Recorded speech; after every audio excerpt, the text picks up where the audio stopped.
I never thought I'd be telling this story, especially not at 80 years old.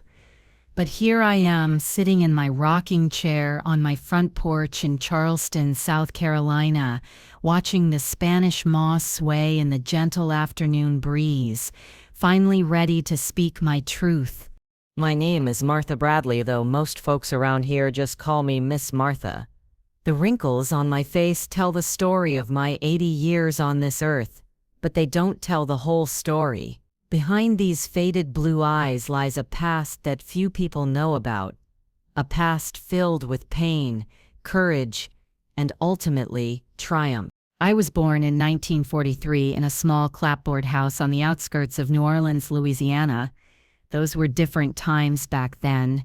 The war was raging overseas, and at home folks were just trying to get by. My daddy, Richard Bradley, worked at the shipyard, and my mama, Clara, took in laundry to help make ends meet. I was the oldest of 3 children, me, my sister Eleanor, who was 2 years younger, and my baby brother Daniel, who came along when I was 5. The earliest memories I have of my childhood are actually quite pleasant. Mama humming softly while hanging clothes on the line, the smell of her red beans and rice cooking on Mondays, Daddy swinging me up onto his shoulders when he came home from work. But like the New Orleans weather, things can change quickly, and dark clouds can roll in when you least expect them. It all began to change when I was about 9 years old. The shipyard where Daddy worked started laying people off, and he was one of the unfortunate ones who got the pink slip. At first, he was optimistic. Certain he'd find work soon, he'd leave the house each morning, dressed in his best shirt, hair slicked back, a determined look on his face. But as the days turned into weeks, and the weeks into months, that look of determination slowly morphed into something darker. The first time I saw Daddy drunk was a Tuesday afternoon. I'd just gotten home from school, and he was sitting at the kitchen table, an empty bottle of bourbon beside him, his eyes glazed over. When he saw me, he gave me a lopsided smile that didn't reach his eyes. "Come here, Marty," he slurred, using the nickname only he called me. "Give your old man a hug." I hesitated, not recognizing this version of my father, but did as I was told. His embrace was too tight, and he smelled sour, nothing like the clean, soapy scent I associated with him. When he finally let go, he patted my cheek a little too hard. "You're a good girl, Marty. Not like your mama, always nagging, always complaining." That night, I heard them arguing through the thin walls of our house. Mama's voice, usually so soft and melodic, was high-pitched and frantic. Daddy's voice boomed like thunder. There was a crash, a scream, and then silence. The next morning, Mama had a bruise on her cheek that she tried to hide with powder, and Daddy was gone, having left before dawn. After that, things slowly spiraled. Daddy found odd jobs here and there, but nothing steady. The drinking became a regular occurrence, and so did the arguments, the crashes, and Mama's bruises. She started getting sick more often too. Headaches, stomach pains, dizzy spells. Looking back now with my nurse's knowledge, I realized she was probably suffering from anxiety and depression. But back then, mental health wasn't something people talked about. By the time I turned 12, I had taken on many of Mama's responsibilities. I made sure Eleanor and Daniel got ready for school, prepared meals when Mama couldn't get out of bed, and tried to keep the house in order. I grew up fast, childhood slipping away like sand through my fingers. One evening, when Daddy came home drunker than usual, I overheard him and Mama arguing about money again. The rent was overdue, and there was barely enough food to last the week. "What do you expect me to do, Clara?" he shouted. "Pull money out of thin air?" Maybe if you didn't spend what little we have on that poison, Mama fired back, her voice wavering. I held my breath, waiting for the inevitable crash, but instead, I heard Daddy say something that sent a chill down my spine. Maybe we should put Marty to work. She's old enough. Benny at the diner said he's looking for a dishwasher. The next day, I was pulled out of school and taken to Benny's Diner on Canal Street. Benny was a large man with a perpetually sweaty face and small, calculating eyes. He looked me up and down like I was a piece of meat at the market before nodding to my father. "She'll do. 6 days a week. 8 to 8. $2 a day." And just like that, my childhood officially ended. I became a dishwasher, spending 12 hours a day in a hot, steamy kitchen, my hands constantly submerged in greasy water that left them raw and cracked. Every evening, Daddy would be waiting outside the diner to collect my wages. Sometimes, if Benny said I'd done a good job, there would be a small tip, a quarter or two, which I'd hide in my shoe before Daddy could see it. Those quarters became my secret rebellion, my tiny ray of hope. I hid them in a small tin can buried under the loose floorboard beneath my bed. I didn't know what I was saving for yet, but something inside me knew I needed to have something that was mine alone. While I worked at the diner, Eleanor took over my duties at home, looking after Daniel and doing what she could for Mama. At just 10 years old, she was learning the same harsh lessons about growing up too soon that I had learned. But unlike me, Eleanor had a fierce streak, where I would duck my head and comply to avoid trouble. Eleanor would stand her ground, green eyes flashing with defiance. "It's not fair what they're making you do," she whispered to me one night as we lay in the bed we shared. "You should be in school like me and Danny." "Life isn't fair, Ellie," I replied, using the wisdom of my 12 years. "But one day, things will be different. I promise." What I didn't tell her was that I had started teaching myself at night. One of the cooks at the diner, an older black man named Mr. Thomas, had noticed me looking longingly at a customer's newspaper one slow afternoon. The next day, he brought me a battered arithmetic book and a primer. "My daughter's done with these," he explained quietly. "Thought you might make use of them." From then on, whenever I had a spare moment between dishwashing shifts, I'd read and practice my sums. Mr. Thomas would check my work sometimes, nodding approvingly when I got things right. It wasn't a proper education, but it was something, a small act of resistance against the life that had been forced upon me. 2 years passed this way, with me working at the diner, saving my secret quarters, and learning what I could from Mr. Thomas's growing collection of used books. At 14, I had shot up in height and, despite the meager meals, had begun to develop a woman's body. This didn't go unnoticed by Benny or some of the male customers, whose eyes would linger on me in ways that made my skin crawl. Benny promoted me from dishwasher to waitress, which meant better tips, but also more unwanted attention. I endured the pinches and pats, the crude comments and suggestive winks, because the tips meant more quarters in my can, which now contained nearly $40, a fortune in my young mind. Meanwhile, at home, things had deteriorated further. Daddy's drinking had worsened, and his temper with it. Mama spent most days in bed now, too worn down by life to put up much resistance. Eleanor, now 12, had become a buffer between Daddy's rage and 7-year-old Daniel, who had revealed a remarkable talent for music. A teacher at his school had noticed his ability to pick out tunes by ear on the classroom piano, and had gifted him a second-hand harmonica, which he played with surprising skill. Daniel's music became one of the few bright spots in our grim existence.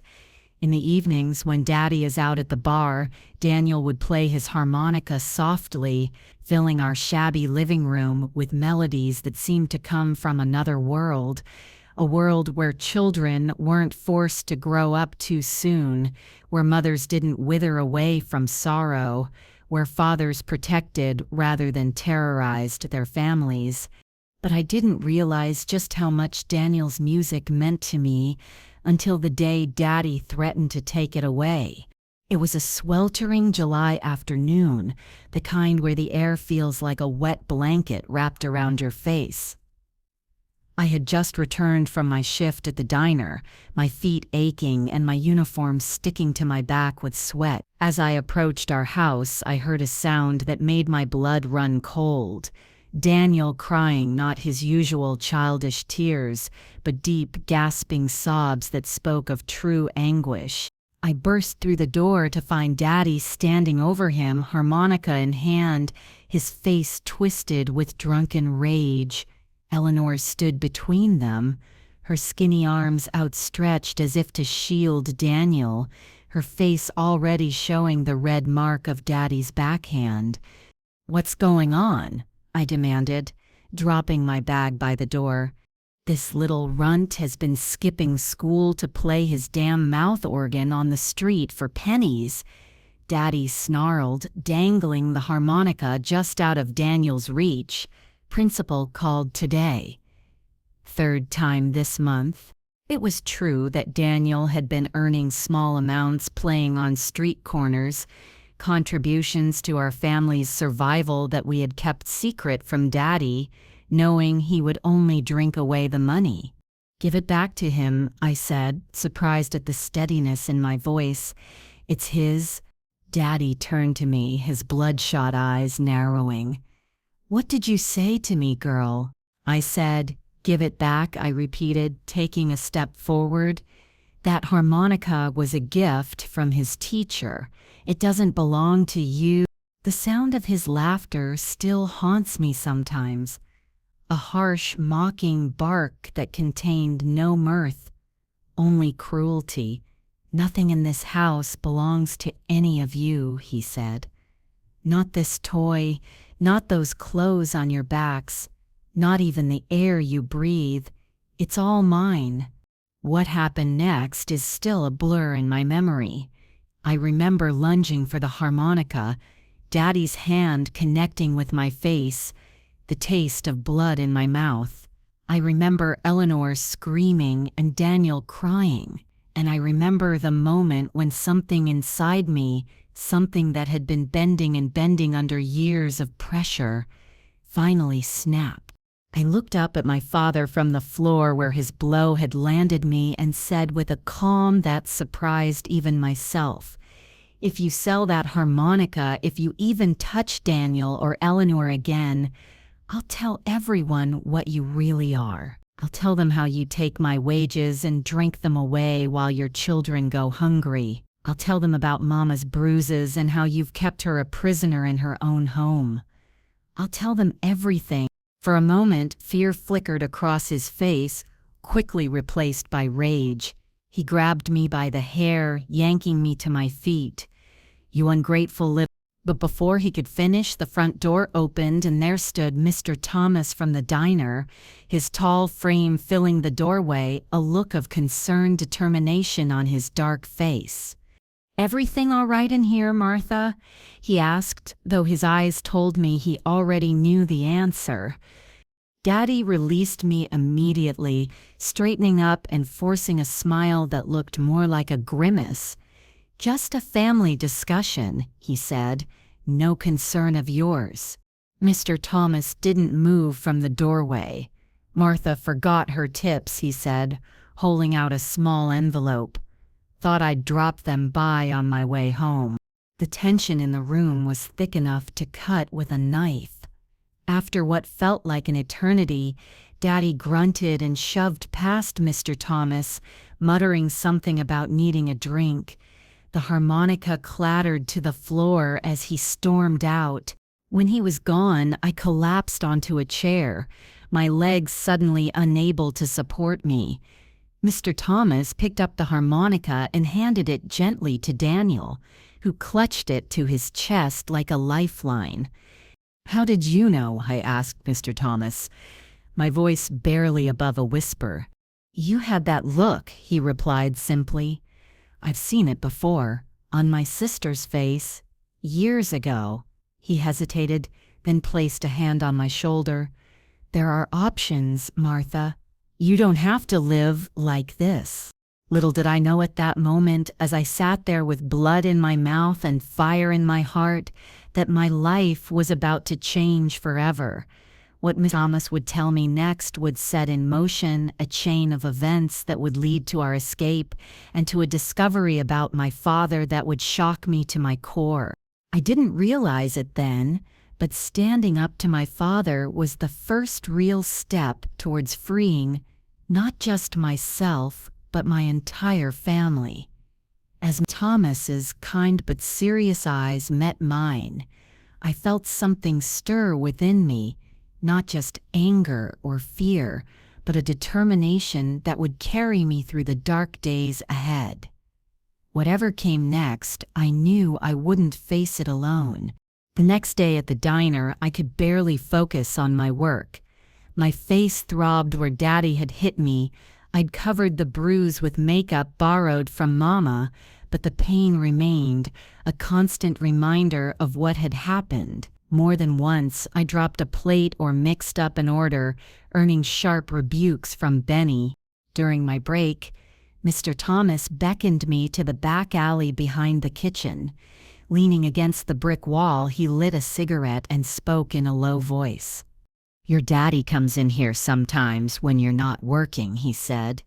"Drinks with Benny in the back office." I nodded. I'd suspected as much but had never caught them at it. Last month, I was cleaning up late, and I overheard them talking. "Your daddy and Benny, they're running some kind of scheme." My heart began to pound. What kind of scheme? Mr. Thomas took a long drag of his cigarette. "Don't know all the details, but it involves shipping liquor, the illegal kind, from the bayou, and they keep records in Benny's office safe, records that would land them both in jail if the police got hold of them." I stared at him, processing this information. My father, a bootlegger, it made a terrible kind of sense. The odd hours, the occasional influxes of cash that never seemed to make our lives any better, the heated whispered conversations with men I didn't recognize. "Why are you telling me this?" I asked, though I already knew the answer. "Because it's leverage, Martha. A way out for you and those kids." He flicked his cigarette away and looked me straight in the eye. "I can help you get those records. Then you can do what you need to do." It was a dangerous proposition, but after years of enduring my father's abuse, danger had become a familiar companion. Besides, what choice did I have?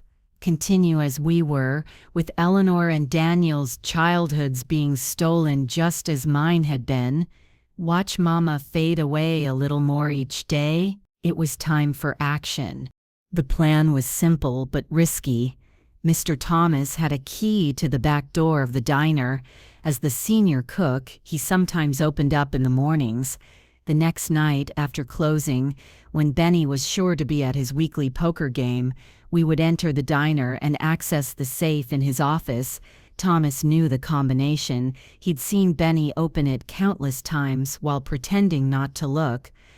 Once we had the records, I would confront my father, threatening to turn them over to the police unless he left us alone for good.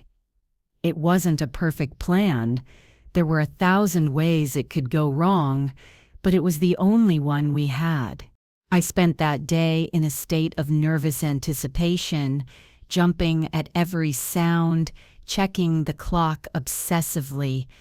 When my shift ended, instead of heading home, I slipped into the alley behind the diner to wait for Mr. Thomas. The summer night was warm and sticky. the air filled with the sounds of distant jazz music and the occasional car horn.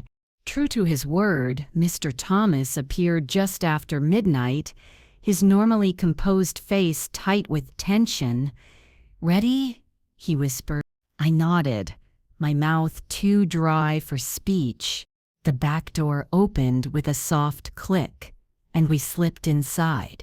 The diner, usually bustling with activity, was eerily silent, the chairs stacked on tables like sleeping sentinels. We made our way through the kitchen to Benny's small office at the rear of the building. Mr. Thomas worked quickly, spinning the dial of the safe with practiced precision. When it swung open, gasped at the contents, stacks of cash, more money than I'd ever seen in one place, and several ledgers. Mr. Thomas grabbed one of the ledgers and flipped through it. "This is it," he whispered. "Names, dates, amounts, everything the police would need." I reached for it, but just as my fingers touched the worn leather cover, the lights flicked on, flooding the small office with harsh brightness. There, in the doorway, stood Benny, a revolver in his meaty hand. "Well, well," he drawled, his small eyes gleaming with malice. "What have we here, a thief and his little helper?" Mr. Thomas pushed me behind him, his body tense but his voice calm. "Put the gun down, Benny. You don't want to do something you'll regret." Benny's laugh was ugly. "Only thing I regret is not seeing you for the snake you are, Thomas." His gaze shifted to me. "And you. Wait till your daddy hears about this. He'll tan your hide so bad you won't sit for a month." "My daddy," I said, finding my voice at last, "is as guilty as you are. These records prove it." A flicker of uncertainty crossed Benny's face, quickly replaced by a sneer. "Nobody's gonna believe a couple of—" The rest of his sentence was lost in a sudden commotion from the front of the diner, shouts, the sound of breaking glass, and then the unmistakable wail of police sirens. "Police! Nobody move!" Benny's face drained of color. In his moment of distraction, Mr. Thomas lunged forward, knocking the gun from his hand. It clattered to the floor as uniformed officers burst into the office. What happened next was chaos. Benny was handcuffed and led away, screaming accusations. Mr. Thomas and I were separated and questioned. I learned later that one of the waitresses, suspicious of Benny's activities, had tipped off the police, who had been watching the diner for weeks. Our break-in had coincided with their planned raid. By dawn, I was exhausted but free. The ledger containing evidence of my father's crimes tucked safely in my bag. The police, more interested in Benny as the ringleader, had let me go with a warning. Mr. Thomas, too, had been released after questioning. As the first rays of sunlight touched the Mississippi River, turning its muddy waters to gold, I made my way home, my mind racing with plans. With the ledger in my possession, I now had what I needed to confront my father. But first, I needed to ensure my siblings and mother would be safe. I arrived home to find Eleanor pacing the worn linoleum of our kitchen floor, her face pale with worry. "Where have you been?" she hissed, pulling me inside. "Daddy came home drunk, looking for you. He was furious." "Where is he now?" I asked, scanning the small living room for signs of his presence. "Passed out in their bedroom. Mama's in there with him." Her eyes dropped to the bag I was clutching. "What's going on, Martha? What have you done?" I took a deep breath and told her everything about Mr. Thomas, the ledger, the police raid at the diner. Her eyes widened with each revelation, a mix of fear and hope flashing across her face. "So what now?" she asked when I had finished. "Now we pack. Only what we can carry. We're leaving. Leaving? To go where? To Aunt Judith's in Baton Rouge, I said, naming our mother's sister whom we had visited a few times when we were younger. She'll take us in, at least until we figure something out. Eleanor bit her lip, glancing toward the room where Daniel was still sleeping. What about Mama? It was the question I had been dreading. I knew in my heart that Mama, beaten down by years of abuse and cowed by fear, might not have the strength to leave. But I had to try. While Eleanor woke Daniel and helped him pack a small bag, I slipped into my parents' bedroom. The stench of bourbon and sweat hit me as I entered. Daddy was sprawled across the bed, snoring loudly. Mama sat in a chair by the window, staring out at nothing, her once beautiful face gaunt and lined. "Mama," I whispered, approaching her cautiously, "we need to talk." She turned to me, her eyes focusing slowly, as if emerging from a dream. "Martha, where have you been? Your father was so angry." "Mama, listen to me," I said, kneeling beside her chair and taking her thin hands in mine. "We're leaving. Me, Eleanor, and Daniel. We're going to Aunt Judith's, and I want you to come with us." She shook her head, a small, reflexive movement. "I can't leave your father. He needs me. He hurts you, Mama. He hurts all of us. And now I have proof that he's been breaking the law." I opened my bag enough for her to see the ledger. "This is evidence of his bootlegging operation. The police already arrested Benny. It's only a matter of time before they come for Daddy too." A flash of something, fear, recognition, crossed her face. "You don't understand, Martha. It's complicated. Your father, he wasn't always like this." "I know, Mama, but this is who he is now, and we deserve better, all of us." I squeezed her hands gently. "Please come with us. Start over. For Daniel and Eleanor, if not for yourself." For a long moment she was silent, her gaze returning to the window. Then, almost imperceptibly, she nodded. "Let me get my things." Relief washed over me like a wave. I hadn't dared to hope she would agree so readily. Perhaps some part of her had been waiting for this moment, for someone to offer her a way out.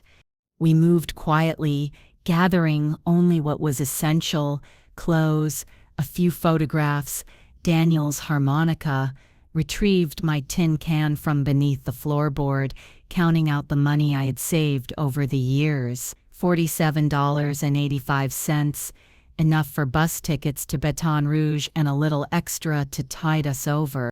Just as we were about to leave, Daddy stirred. I froze. The ledger clutched to my chest as his bloodshot eyes opened and fixed on me. "Where do you think you're going?" he slurred, struggling to sit up. I stepped in front of my mother and siblings, summoning every ounce of courage I possessed. "We're leaving, Daddy. All of us." He laughed. That same cruel laugh I had come to dread. "The hell you are." "Nobody leaves unless I say so." "Not this time," I said, holding up the ledger. "I know about your arrangement with Benny, the bootlegging, the money laundering. It's all in here. And Benny was arrested last night. The police are probably looking for you right now." Fear flickered across his face, quickly replaced by rage. He lunged toward me, but his movements were sluggish from drink. I sidestepped easily. "You've got two choices," I continued, my voice steadier than I felt. "You can let us go, never contact us again, and I'll make sure this ledger disappears. Or you can try to stop us, and I'll hand it straight to the police. Your decision." For a tense moment, we stared at each other, years of anger and resentment hanging in the air between us.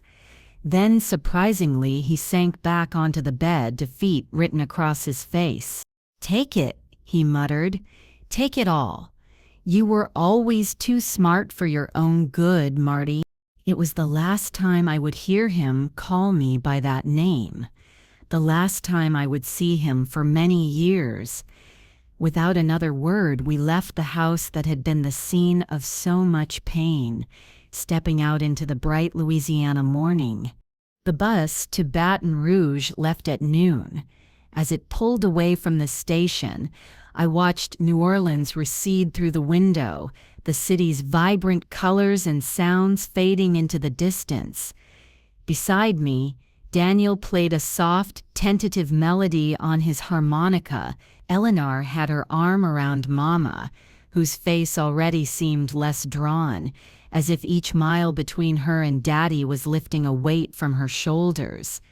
I closed my eyes, exhaustion finally catching up with me. We had escaped. We were free.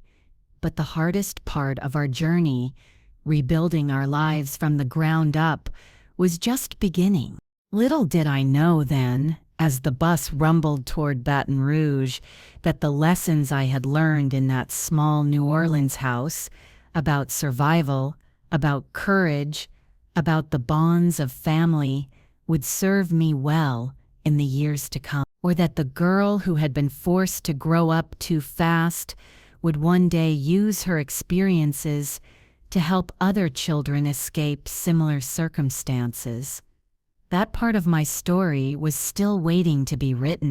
But for now, as I drifted off to sleep to the gentle sounds of Daniel's harmonica, one thought kept circling in my mind. We had made it. Against all odds, we had made it. Aunt Judith lived in a modest but comfortable bungalow on the outskirts of Baton Rouge.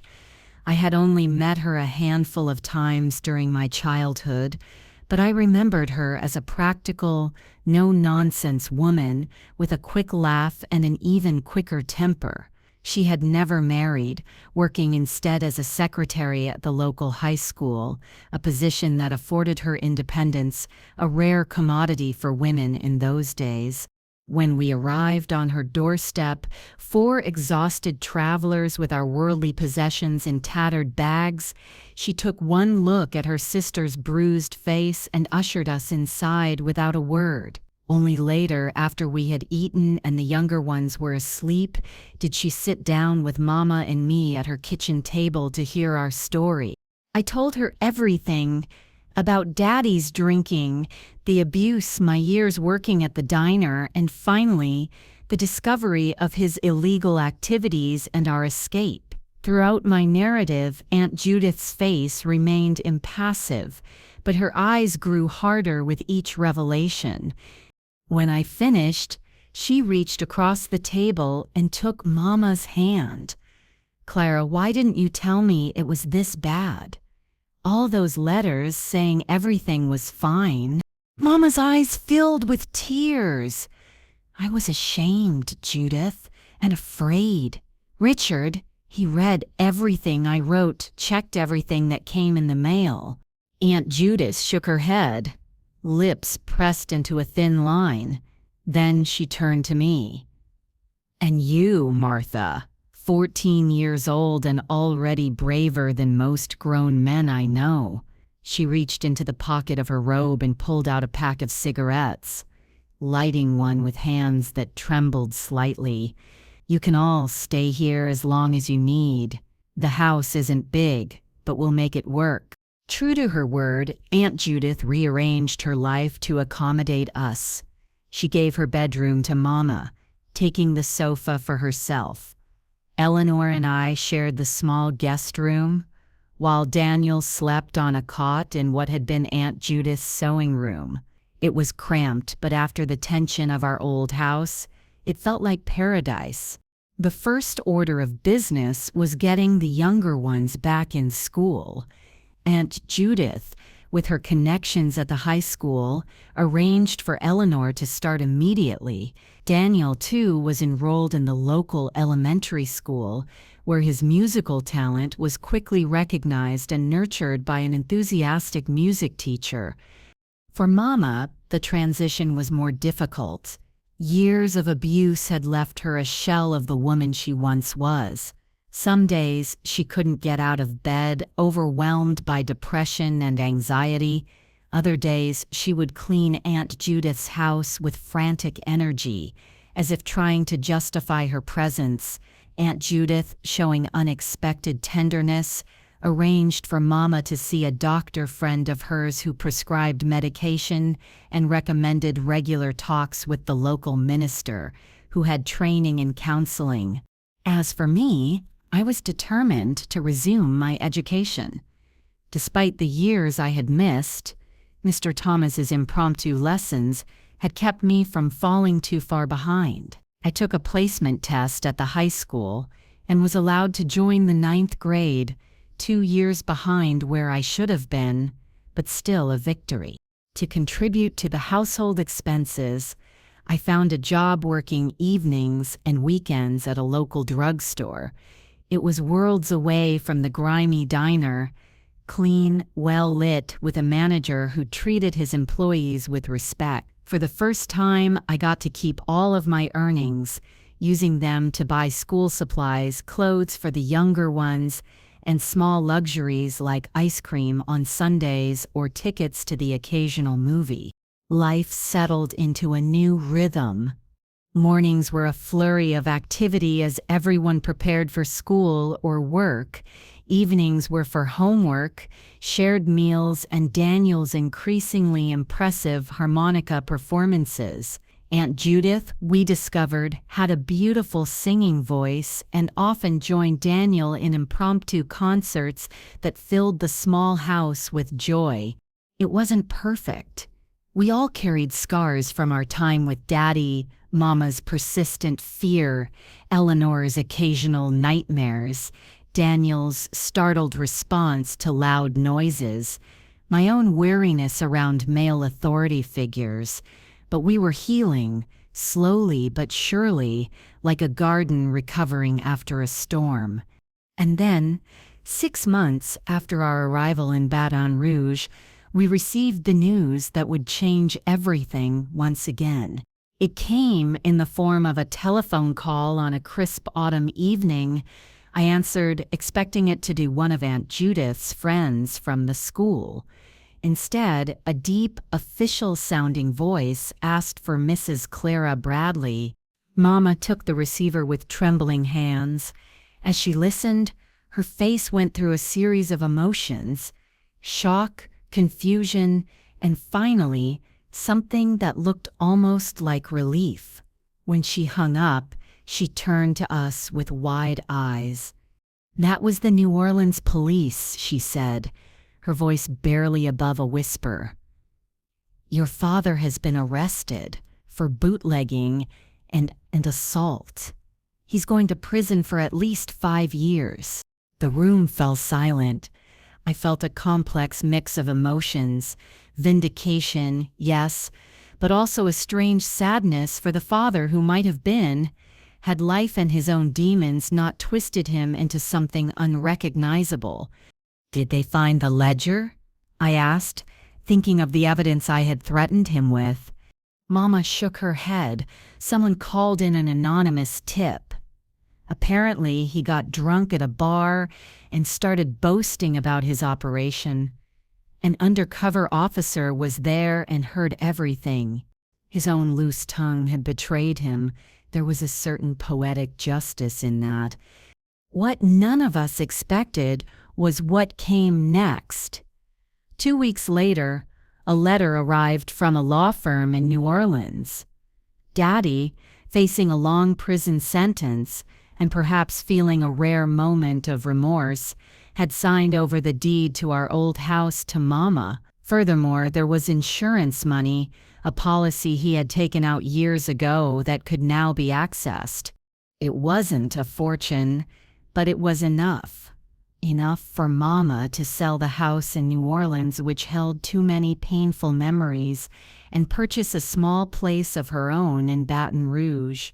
Enough for her to see a proper psychiatrist who diagnosed her with depression and anxiety and prescribed treatments that began to bring back the mother I remembered from my earliest years. enough for music lessons for Daniel, whose talent had blossomed under proper tutelage, and most importantly for me, enough for me to focus on my education without the constant pressure of having to work to support the family. I continued my job at the drugstore, but with reduced hours, allowing me to join the science club and write for the school newspaper. It was in the science club that I discovered my passion for medicine and healing. Our faculty advisor, Mrs. Pearson, was a former nurse who had left the profession to teach when she married. She recognized my aptitude and encouraged me to consider nursing as a career. "You've got the mind for it," she told me one day after I had correctly diagnosed a chemical reaction in our experiment. "And more importantly, you've got the heart. You know what it's like to suffer, to need help. That kind of empathy can't be taught." The seed was planted, and it grew steadily over the next few years. I threw myself into my studies, particularly science and mathematics, determined to make up for lost time. By my senior year, I had not only caught up to my age group, but had surpassed many of them, earning a partial scholarship to Louisiana State University's nursing program. The day I received my acceptance letter was one of the proudest of my life. Mama, now working part-time as a seamstress and looking healthier than she had in years, cried happy tears as she read it. Eleanor, preparing for her own graduation and planning to become a teacher, hugged me until I could hardly breathe. Daniel, 13 and already showing promise as a composer, played a triumphant melody on his harmonica, which had been upgraded to a professional model. Aunt Judith, who had become more like a second mother than an aunt, simply nodded with satisfaction. "I always knew you'd do something special, Martha," she said. "From the first day you showed up on my doorstep, I could see it in your eyes." As I packed for college that fall, I came across the old tin can where I had kept my secret savings, now empty, its contents having long since been used for bus tickets and necessities during our escape. I ran my fingers over its dented surface, marveling at how far we had come from those dark days in New Orleans. The journey hadn't been easy. There had been setbacks and struggles, moments of doubt and fear, but we had persevered, each of us finding strength that seemed to have been there all along, waiting for the chance to emerge. University life was unlike anything I had experienced before. The LSU campus was sprawling and beautiful, with stately oak trees lining the walkways and impressive brick buildings housing the various departments. My dormitory room, shared with a cheerful girl named Nancy from Shreveport, seemed luxurious compared to the cramped quarters I'd known for most of my life. The nursing program was demanding, a grueling schedule of anatomy classes, chemistry labs, and clinical rotations that left little time for socializing, but I thrived on the challenge, absorbing knowledge like a sponge, driven by a deep-seated desire to understand the human body and its healing processes. Perhaps because of my own experiences with pain and recovery, I found I had a natural affinity for the work. "You have good hands," my clinical supervisor told me during my first hospital rotation. "Gentle but confident. Patients respond to that." It was during my second year at LSU that I met Robert Campbell. He was a medical student, 2 years ahead of me, tall and lanky with thoughtful brown eyes and a quiet manner that put patients at ease.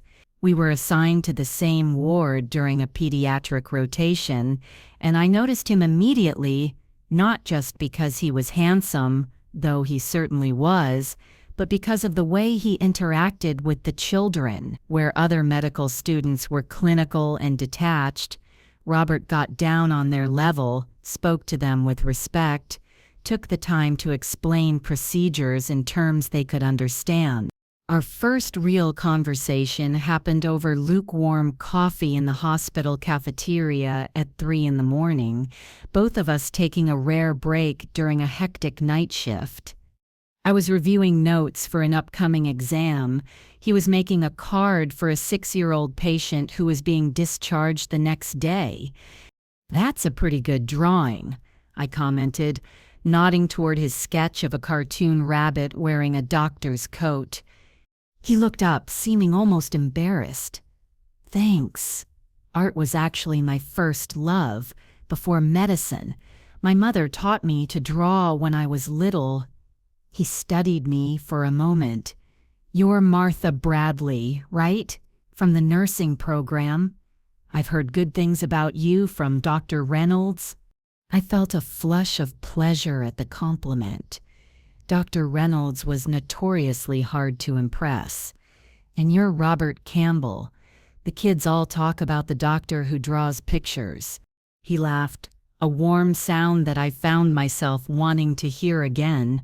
"Guilty as charged. I find it helps them relax. Makes the hospital seem less scary." We talked until our breaks ended, discovering a shared passion not just for medicine, but for literature, jazz music, and surprisingly, baseball. As we parted ways, he hesitated, then asked if I'd like to have coffee again sometime, not at the hospital cafeteria, but at a real cafe. I surprised myself by saying yes. Since our escape from New Orleans, I had focused so intensely on school and work that dating had seemed an unnecessary complication. The few times I'd been asked out, I declined, uncomfortable with the vulnerability that romantic relationships required.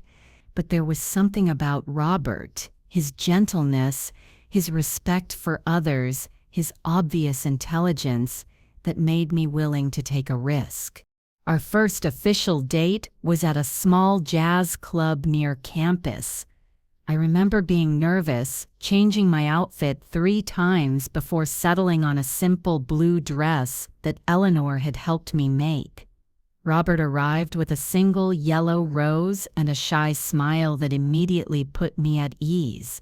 The evening passed in a blur of good music, better conversation, and a growing sense that I was in the presence of someone special. As he walked me back to my dormitory, he kept a respectful distance, not presuming to take my hand or put his arm around me, something I appreciated more than he could know. At my door, he simply said, "I had a wonderful time, Martha. I'd like to tea you again if you would." I nodded, not trusting my voice. After he left, I leaned against the closed door, heart pounding, wondering if this was what it felt like to fall in love, this mixture of excitement and terror, of wanting to run away and draw closer at the same time. Our courtship progressed slowly, which suited me perfectly. Robert seemed to intuitively understand my need for space and time, never pushing for more than I was ready to give.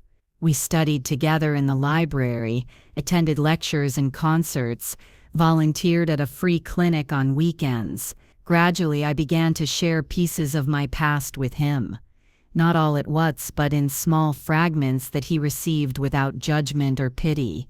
It was nearly a year into our relationship when I finally told him the full story of my father, the abuse, and our escape. We were sitting on a bench by the campus lake, watching the sunset paint the water in shades of gold and pink. As I spoke, his face registered shock, anger, and deep sadness, but he remained silent, allowing me to tell the story in my own way, at my own pace. When I finished, he took my hand. The first time he had done so without asking permission. "Martha," he said, his voice thick with emotion, "what you did for your family, it was incredibly brave. And the fact that you've turned that experience into something positive, that you're using it to fuel your desire to help others, that's remarkable." I shook my head, uncomfortable with the praise. I just did what I had to do. Anyone would have done the same." "No," he said firmly, "not anyone. Many people would have broken under that kind of pressure. You didn't. You survived, and more than that, you made sure your family survived too." He hesitated, then added softly, "Thank you for trusting me with your story." That night marked a turning point in our relationship. Having shared my darkest secret and been met with understanding rather than rejection, I found myself able to open up in ways I hadn't before. The walls I had built around my heart began to crumble. Not all at once, but gradually, like a tide wearing away its stone.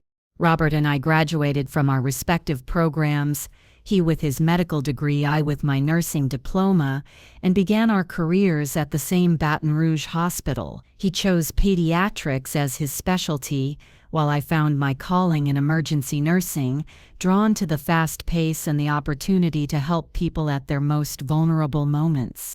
We married in the spring of 1968, in a small ceremony in Aunt Judith's backyard.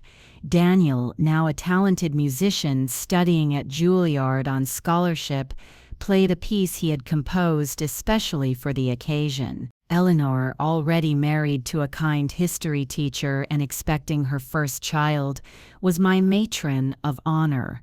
Mama, looking years younger than she had in New Orleans, beamed with pride as she adjusted my veil.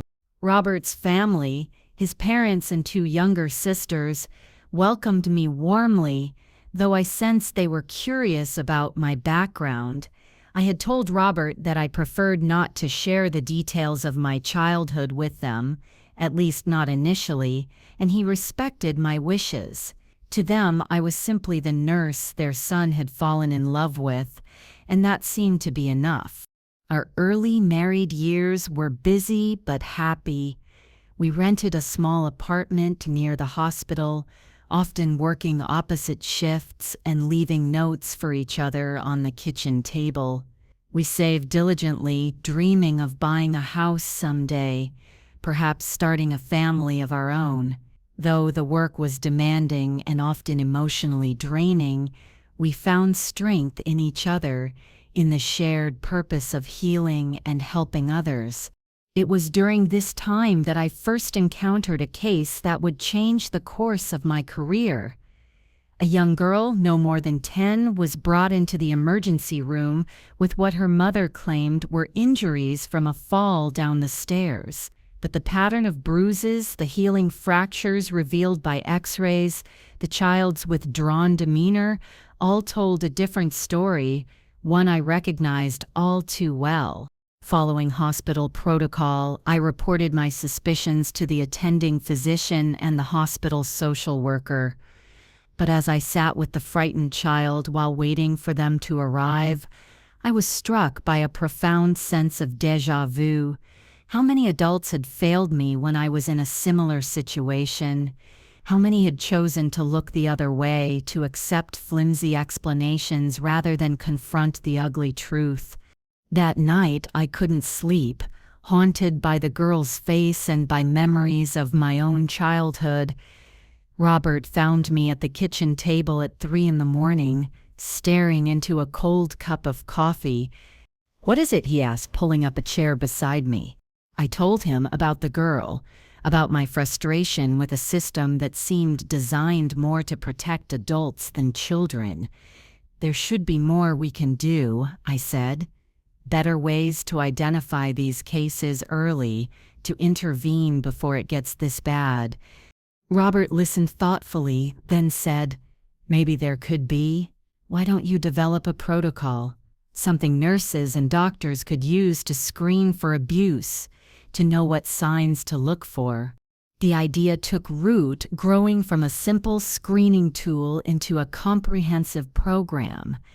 I spent my free time researching child abuse indicators, consulting with social workers and psychologists, drafting guidelines that could be implemented in emergency departments, Robert supported me every step of the way, offering suggestions, reviewing drafts, and eventually helping me present the proposal to the hospital administration. To my surprise and delight, they approved it. The early intervention protocol, as it came to known, was implemented first in our hospital, then adopted by others in the region.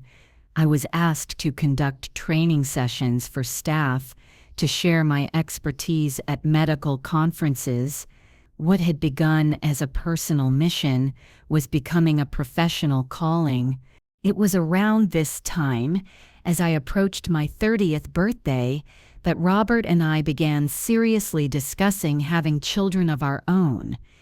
I had always been ambivalent about motherhood, worried that the trauma of my childhood might somehow affect my ability to parent. But working with children through the early intervention program had shown me a different perspective, that understanding trauma could actually make one more attuned to a child's needs, more committed to breaking cycles of abuse. We decided to try, and I became pregnant within a few months.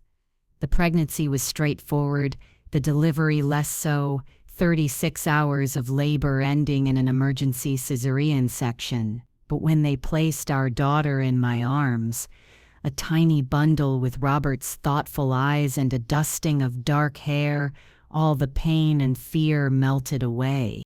We named her Judith Eleanor, after the two women who had helped save me, Aunt Judith, who had taken us in during our darkest hour, and Eleanor, whose courage and resilience had inspired my own. Looking at her perfect face, I made a silent promise. She would never know the fear and uncertainty that had marked my early years.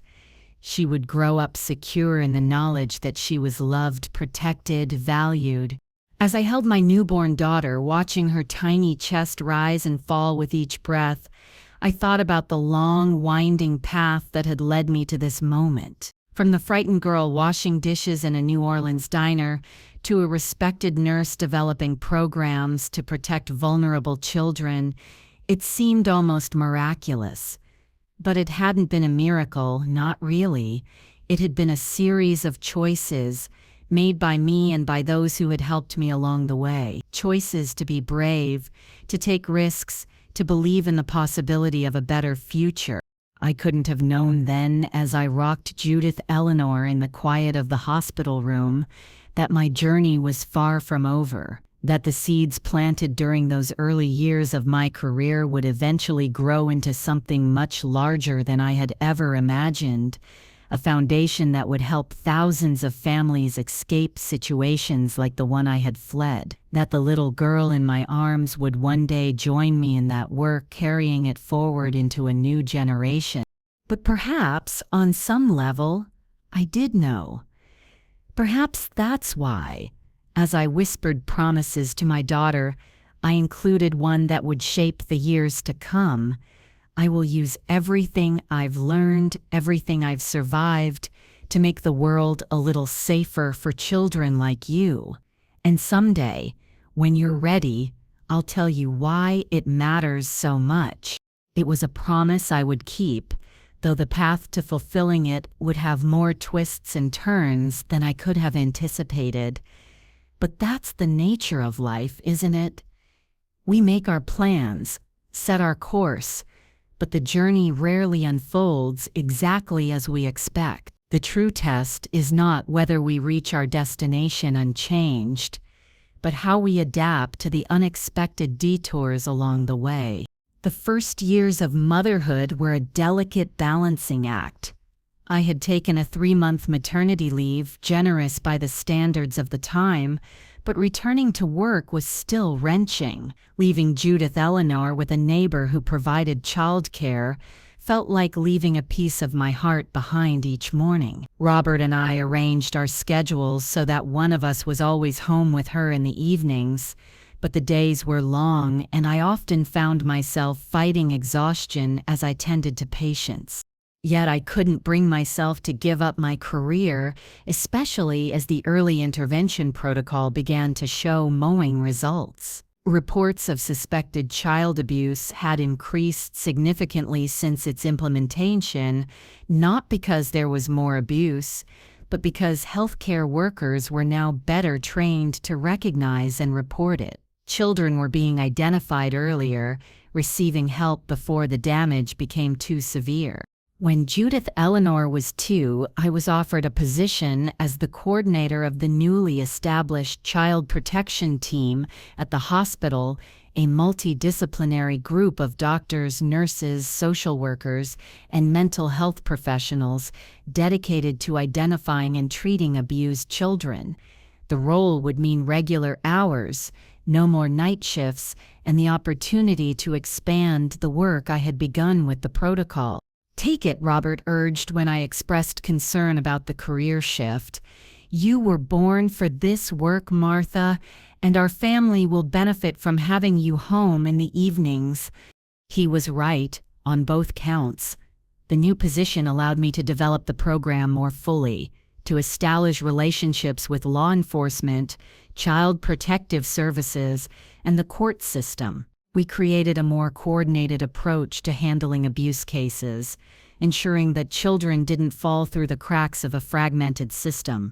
And being home every evening meant more time with my daughter, watching her grow from a toddler into a curious, empathetic child with her father's artistic talent and what Robert laughingly called her mother's stubborn streak. Family dinners became a sacred ritual, followed by bath time, stories, and the sweet ritual of tucking her into bed. When Judith Eleanor was 4, we welcomed a son, Thomas Daniel, named after Mr. Thomas, who had helped us escape New Orleans, and my brother Daniel, whose music now graced concert halls across the country. Thomas was a calm baby with a ready smile, the perfect complement to his energetic sister. Our family was complete, our life together full and rich. We had finally purchased a home, a modest but comfortable house with a large backyard where the children could play. Robert's practice was thriving, and my work with the child protection team was making a real difference in the community. From the outside, it probably looked like a picture-perfect existence. But beneath the surface, I still struggled at times with the legacy of my childhood. Nightmares occasionally disrupted my sleep. Vivid dreams of being back in that New Orleans house, of trying to protect my siblings from my father's rage. Certain sounds, a door slamming too loudly, glass breaking, could trigger a momentary panic response, a racing heart and sweaty palms, and I found myself being hyper-vigilant about my children's safety, sometimes to a degree that Robert gently suggested might be excessive. "They need to skin their knees sometimes, Martha," he said one day after I'd anxiously called them in from the backyard, worried about the approaching thunderstorm that was still miles away. "They need to learn about risk and resilience." I knew he was right, but letting go of that control was one of the hardest things I've ever done. It required a conscious effort to distinguish between actual danger and the echoes of my past trauma, to recognize when my protective instincts were serving my children and when they were serving my own anxiety. It helped that Robert was the kind of father mine had never been: patient, nurturing, consistent in his love and guidance. Watching him with our children was a daily reminder that not all men were like my father, that masculinity could be expressed through tenderness as well as strength. As the children grew, I began to think more about the broader implications of my work. The child protection team was making strides, but we were still largely reactive, responding to abuse after it had already occurred. What if there was a way to be more proactive, to support families before they reached the breaking point? The idea for what would eventually become the Second Chance Foundation began to take shape. I envisioned an organization that would provide comprehensive support to families in crisis, counseling, parenting classes, financial assistance, temporary housing if needed, a place where parents could learn healthier ways to manage stress and discipline, where children could heal from trauma in a safe environment. I shared the concept with Robert one evening after the children were in bed, expecting him to point out all the practical obstacles, the funding challenges, the logistical complexities, the time commitment it would require. Instead, he listened intently, then said, "You should do it, Martha. This is the natural evolution of your work." "But where would I even start?" I asked, overwhelmed by the scope of what I was proposing. "Start small," he advised. "Use the connections you've built through the child protection team. Find like-minded people who share your vision. You don't have to do it all at once or all alone." With Robert's encouragement, I began reaching out to colleagues who might be interested in joining such an endeavor. My surprise, many were enthusiastic, recognizing as I did the gaps in the existing system. A pediatrician from Robert's practice, a social worker I'd worked with on the child protection team, a child psychologist from the university, a lawyer specializing in family law, each brought unique expertise and connections to the table. We started meeting monthly in our living room, brainstorming ideas, drawing up plans, researching similar programs in other cities. Robert, true to his artistic roots, designed a logo, a simple house with an open door, symbolizing safety and new beginnings. Judith Eleanor, now 7 and already showing signs of her father's social conscience, would sit on the stairs listening to our discussions, absorbing concepts far beyond her years. The breakthrough came when one of our group members mentioned that her church had a vacant building, a former parish hall that was no longer in use.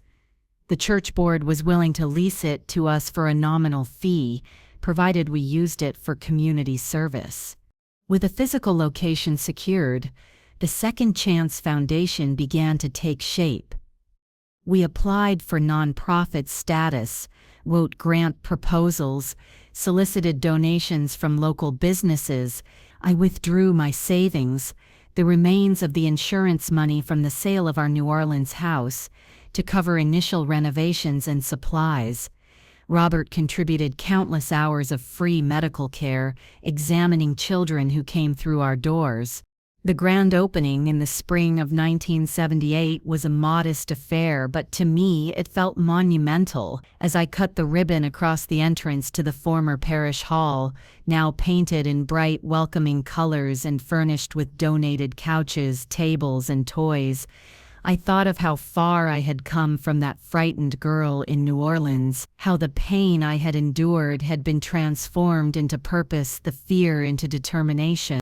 In our first year, the Second Chance Foundation served just 27 families, a small number, but each one representing children who might otherwise have continued to suffer in silence, parents who might never have learned different ways to cope with stress and anger. We offered parenting classes, support groups, individual counseling, and practical assistance like help applying for benefits or finding affordable housing. One of our first clients was a young mother named Lisa, barely 20, with a 3-year-old son and a 6-month-old daughter. She had fled an abusive relationship with nothing but the clothes on their backs and was living in her car when a social worker referred her to us.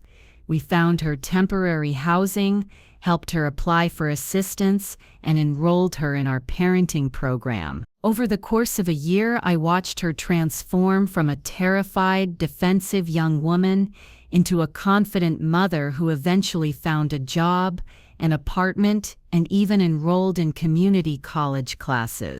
"You saved us," she told me one day, as her children played happily in our center's small playground.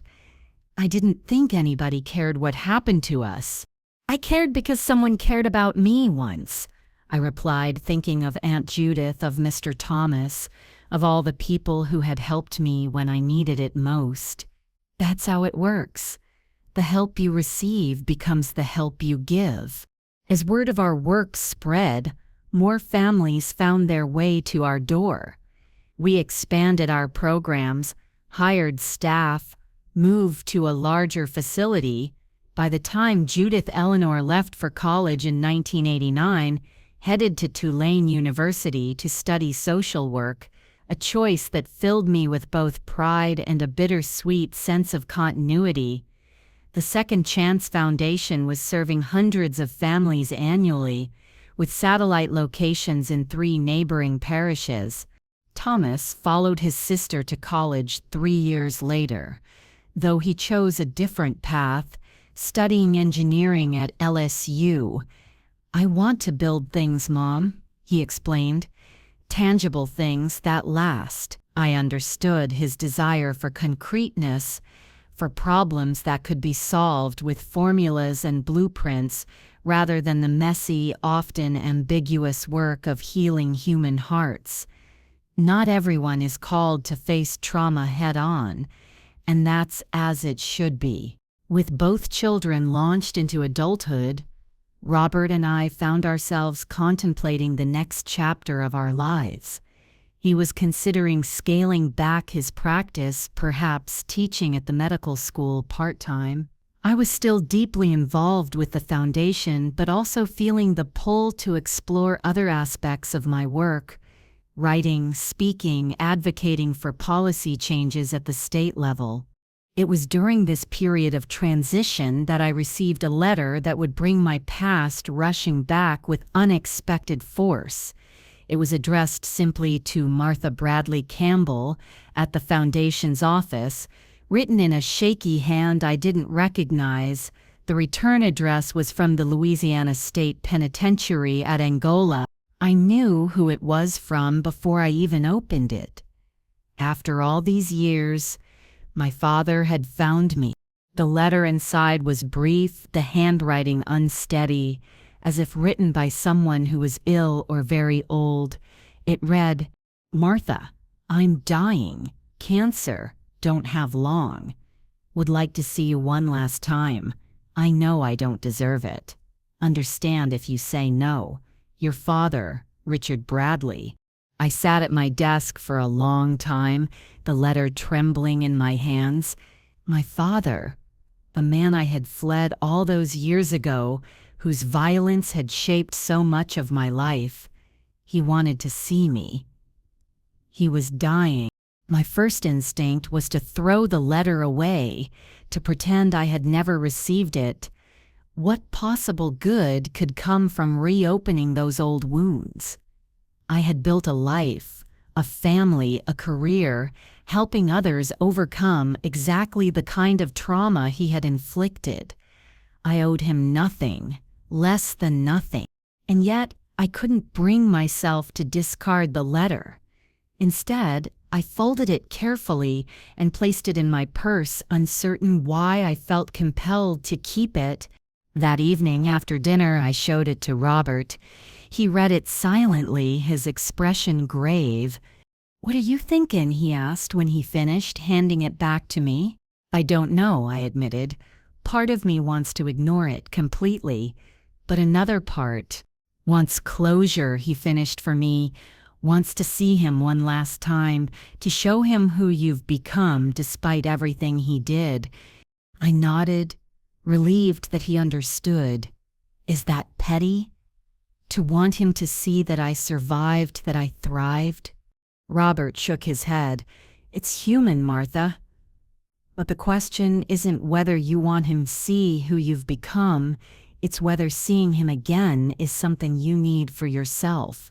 I pondered his words for days, turning them over in my mind as I went about my work at the foundation. I thought about the frightened girl I had been, about the woman I had become, about forgiveness, not as an absolution for my father, but as a release for myself. Finally, I made my decision.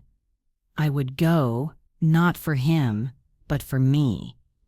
to close the circle, to face the past one last time before moving fully into the future. I wrote back a short note saying I would visit the following week. Then I called Eleanor, who was now living in Texas with her husband and 3 children. She was shocked to hear about the letter, adamant that she had no interest in seeing our father again.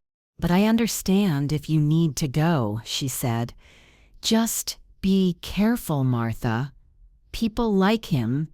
They don't really change." Daniel, reached by phone in New York, where he was now a composer for film and television, was more contemplative. "I barely remember him," he admitted. "Just fragments, his voice, the smell of bourbon, that harmonica he almost took away." He paused. "If you go, tell him I'm doing well, that's all." Mama, now in her 70s and living in a small retirement community near Baton Rouge, listened quietly when I told her about the letter. When I finished, she sighed deeply. "Your father was a troubled man, Martha. Even before the drinking got bad, there was something missing in him. An emptiness he tried to fill with anger." She touched my hand gently. "If you go, go with your eyes open. Don't expect apologies or explanations. Just say what you need to say, and then leave it there with him." The day of the visit arrived, clear and cool. Robert offered to come with me, but I declined. This was a journey I needed to make alone. Angola Prison was a forbidding place, surrounded by razor wire and watchtowers, set in the remote Cardinsais north of Baton Rouge. As I went through security, signed forms, emptied my pockets, I felt a surreal disconnect. How strange that I, who had built a life helping others, was now visiting the man who had nearly destroyed mine. They led me to a small room used for medical visits. My father was too ill to come to the regular visiting area, the guard explained. And then, suddenly, there he was. I barely recognized him. The powerful, intimidating man of my childhood had been reduced to a thin, frail figure in a wheelchair, oxygen tubes in his nose, his once imposing frame now hunched and wasted. His hair, what remained of it, was white, his face deeply lined with sunken cheeks and yellowed skin that spoke of liver failure. But his eyes, those were the same. Dark, assessing, with that strange mixture of charm and cruelty that I remembered so well. "Marty," he said, his voice a raspy whisper, "you came." I hadn't heard that nickname in decades. It transported me instantly back to that New Orleans house, to the girl I had been, but I was not that girl anymore. "It's Martha now," I said, sitting in the chair across from him. "I haven't been Marty since I left New Orleans." He nodded slowly. "You look good, successful. Heard you're some kind of big shot now, helping kids." I wondered how he knew who had been feeding him information about my life, but it didn't really matter. "Yes," I said simply. "I run a foundation for families in crisis, for children who have been abused." A flicker of something, shame, defiance, crossed his face. Fitting, I guess, considering. We sat in silence for a moment. There was so much I could have said, so many accusations I could have hurled at him, but looking at him now, diminished and dying, I realized they would change nothing. The past could not be undone, the damage not erased. "Why did you want to see me?" I asked finally. He looked down at his gnarled hands, then back at me. "Wanted to see what became of you. Wanted to see if—" He trailed off, seeming to struggle for words. "If what?" "If you turned out okay. Despite everything." He gestured vaguely, encompassing the years of abuse, the terror, the stolen childhood. I considered my answer carefully. I did, not because of you, but in spite of you.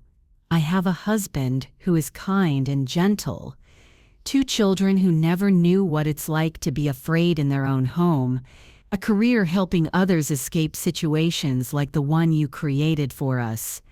I leaned forward slightly. Eleanor and Daniel are well too. They both send their regards. His eyes widened slightly at this unexpected courtesy. And your mama? She's at peace. She found her strength after we left. He nodded, absorbing this. Then, unexpectedly, he laughed, a dry, rattling sound. You always were the tough one, Marty. Martha. Even as a little thing, you had more spine than most grown men I knew. He coughed, a wet, painful sound. Should have seen what you'd become. It wasn't an apology. Not really. But it was perhaps the closest thing to acknowledgement I would ever get from him. I need to ask you something, I said, seizing the moment. Something I've wondered about for years. Did you ever love us, even for a moment? He was silent for so long I thought he might not answer. Finally he sighed. I don't know if I know what love is, Martha. Never saw much of it growing up. My old man was worse than me, if you can believe it. He looked past me, his gaze distant. But there were times when you were real little, before the drinking got bad. I'd look at you and feel something. Pride, maybe, or something like it. It wasn't the answer I'd hoped for, but it was honest, at least. And there was a certain sad symmetry to it, the cycle of abuse passing from father to son, and nearly to granddaughter, had I not broken the chain. We talked a little more stilted, careful conversation that skirted the deepest wounds. He asked about my work, seemed genuinely interested when I described the programs at the foundation. I showed him a photo of Robert and the children that I kept in my wallet, watched as he studied their faces with an expression I couldn't quite decipher. As our allotted time drew to a close, he surprised me one last time. I'm sorry, Martha, he said, the words seeming to cost him considerable effort. Not sure it matters now, but I am. I looked at him, this broken man who had once loomed so large in my nightmares.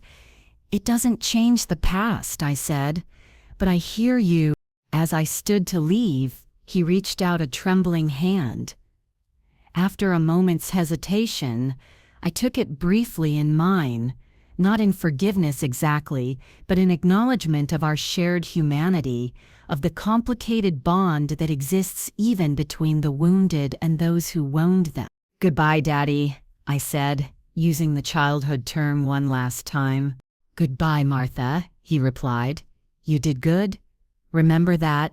I walked out of the prison into the bright afternoon sunlight, feeling lighter somehow, as if I had set down a burden I hadn't fully realized I was carrying. My father's approval had never been the point. I had built my life without it, had found my worth in the love I gave and received, in the work I did, in the family I had created. But there was still a kind of completion in this final encounter, a closing of a circle that had been open for too long. Richard Bradley died 3 weeks later. I did not attend the funeral. There wasn't one as far as I know, but I did mark his passing in my own way, lighting a candle in the quiet of my garden, not in mourning exactly, but in recognition of the complicated legacy he had left me, the pain that had become purpose, the fear that had become courage, the broken childhood that had fueled a lifelong mission to ensure other children didn't suffer as I had. Life went on. The foundation continued to grow, expanding its services to include a transitional housing program for families domestic violence, a legal aid clinic, and specialized therapy for traumatized children. Judith Eleanor, having completed her master's in social work, joined the staff as a counselor, bringing fresh ideas and energy to our programs. Thomas, though pursuing his own career in engineering, served on our board of directors, using his analytical mind to help us operate more efficiently. Robert and I eased into our 60s, still working but allowing ourselves more time for travel, for grandchildren, for the simple pleasures of a life well lived together. Our marriage, now in its 4th decade, had deepened with time, our love weathering the inevitable storms of life, health scares, career setbacks, parenting challenges, and emerging stronger for having faced them together. On my 70th birthday, the foundation held a gala in my honor. Former clients, staff members past and present, colleagues from throughout my career gathered to celebrate not just my life, but the work we had done together. As I looked out at the assembled faces, many bearing the unmistakable marks of lives that had known hardship, but also healing, I felt a profound sense of gratitude and amazement at the path my life had taken. From a frightened girl washing dishes in a New Orleans diner, to a grandmother being honored for decades of service to vulnerable families, it was a journey I could never have imagined when I hid those quarters in my tin can, dreaming of escape. Standing at the podium that night, I thought about what I wanted to say to this gathering of people who had been part of my story in so many different ways. In the end, I kept it simple. When I was a child, I told them, I believed I was alone in my suffering, that no one would help, that no one could understand. What I've learned over the years is that none of us is truly alone unless we choose to be. There is always help, always hope, always the possibility of a new beginning. I paused, looking out at the sea of faces, my family, my colleagues, the many people whose lives had intersected with mine over the decades. The work we do at the Second Chance Foundation isn't just about rescuing people from bad situations. It's about showing them what's possible on the other side of pain. It's about creating a chain of compassion that extends from those who helped us to those we help in turn. It's about transforming personal tragedy into collective healing. I thought of Mr. Thomas, of Aunt Judith, of the many others who had offered a hand when I needed it most. And I thought of my father, whose cruelty had inadvertently set me on this path of service. We cannot change the past, I concluded, but we can use it to shape a better future for ourselves, for our children, and for all those who come after us. That has been the work of my life, and it will continue to be for as long as I have breath to speak and strength to serve. Now, at 80, I sit on my porch in Charleston watching the Spanish moss sway in the gentle afternoon breeze. My hands, once small and quick, are gnarled with arthritis, the blue veins prominent beneath thin skin, but they are hands that have held children in comfort, that have signed thousands of documents establishing programs to protect the vulnerable, that have built a legacy that will outlive me. I am proud of that legacy, not in a boastful way, but with the quiet satisfaction of knowing that the pain of my childhood was not meaningless, that it served a purpose beyond itself. The frightened girl I once was could have imagined the woman I would become, or the lives that would be changed because of the path I chose. If there's one lesson I would share from my long life, it's this. We don't get to choose what happens to us, but we do get to choose what we do with it. The traumas of my childhood could have broken me completely, could have turned me bitter or cruel. Instead, they became the foundation for a life dedicated to preventing others from suffering as I had. I'm often asked if I've forgiven my father. It's a complicated question. I've come to understand that forgiveness isn't always about absolving the person who hurt you. Sometimes it's about freeing yourself from the burden of anger and resentment. In that sense, yes, I've forgiven him, not for his sake, but for my own. The Second Chance Foundation continues its work, now under the capable leadership of Judith Eleanor, who has expanded our programs in ways I never imagined. Thomas's children have also become involved, making it truly a family legacy. It brings me immense joy to see the younger generations carrying forward the mission that began with my own journey from victim to survivor to advocate. Robert passed away 3 years ago, peacefully in his sleep after a brief illness. 52 years of marriage wasn't enough. I still reach for him in the night, still find myself saving stories to tell him when he gets home. But I'm grateful for every moment we had together, for the family we created, for the love that healed so many of my old wounds. I live alone now in this house in Charleston, though I'm hardly ever truly alone. My children visit often, bringing grandchildren who fill the rooms with laughter, former clients, now successful adults with families of their own, call or write to share their milestones. The community I helped build sustains me in my old age, just as I once worked to sustain others. Sometimes, in the quiet evenings, I think about that tin can hidden beneath the floorboards of my childhood home, filled with quarters saved one by one. I wonder if it's still there, if some new family has discovered it and wondered about the child who hid it. In many ways, that can represented the first time I took control of my own destiny, the first small act of rebellion against a situation that seemed hopeless. From those few hidden quarters grew a life I could never have imagined, a life of purpose, of love, of service, a life that proved, beyond any doubt, that even the deepest wounds can heal, that trauma can be transformed, that what was broken can be made not just whole again, but stronger at the mended places. As the sun sets over Charleston, painting the sky in shades of pink and gold, I rock gently in my chair and feel a profound sense of peace. The journey has been long with its share of darkness and light, but sitting here now, looking back over the decades, I can say with certainty that it has been a life well lived, not in spite of the hardships, but because of what I chose to do with them.